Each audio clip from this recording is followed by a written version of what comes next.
Macmillan Audio presents NFTs Are a Scam.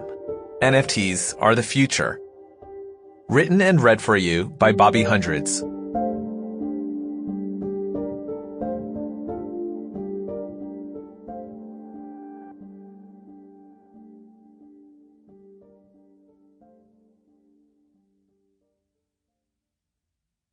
Dedication. For the Squad. Prologue.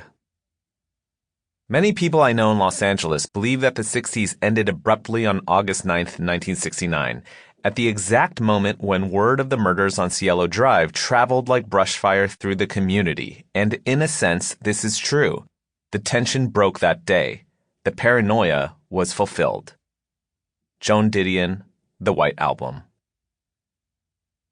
Just 1 week before Woodstock, the summer music festival that symbolized the 60s love and peace movement, the hippie cult leader Charles Manson directed 4 of his disciples to brutally murder the pregnant actress Sharon Tate and 4 other victims. The Manson family murders, along with the Altamont concert stabbing several months later, closed the chapter on an era defined by daisies, VWs, and long hair. The hippies had a good thing going, resisting the constraints of American social mores, dropping out of conventional careers, and practicing free love and liberal drug experimentation. Critics, however, deemed their anti-establishment attitudes as solicitation of social decay and immorality. In her essay, Slouching Towards Bethlehem, the writer Joan Didion zeroes in on the dark side of the culture fomenting around Haight and Ashbury in that decade. From her perspective, hippies were less about revolution and more about aimless runaways, rampant LSD abuse, and societal atomization. Manson and his devotees were the worst possible outcome of the socially disjointed, shapeless hippie way of life. To be fair, Charles Manson wasn't a hippie at all.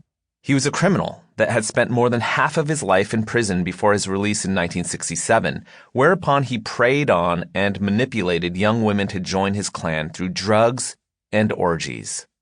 Although the hippie movement professed positive and progressive ideals, it also exposed the naive and overly trusting to dark predators. In a Vice interview, the Columbia professor Joshua First says, "From 1966 to 1969, there was a conscious attempt by counterculture leaders to attempt to break down the existing social structures and find some better contract between human beings. Peace and love was the obvious thing, but peace and love is vague and abstract, and that's the issue. The late 60s counterculture stripped away old systems of control and opened up a blank space in society, but they weren't sure what would fill that space. And Manson preyed on that ambiguity. For the last few years, I've been immersed in Web3, an umbrella term for the next internet that is based on NFTs, the Metaverse, and blockchain ownership. When I entered in 2020, Web3 was a hopeful and idealistic space for crypto bros, artists, and futurists who pictured a better world for all. NFTs could help struggling artists bypass the gatekeepers. The metaverse might give people the opportunity to be their most honest selves. And smart contracts should make for more efficient exchanges. Soon, much of mainstream culture also shared a curiosity, if not enthusiasm, for what Web3 could bring. At the close of 2021, the Collins English Dictionary selected NFT as Word of the Year.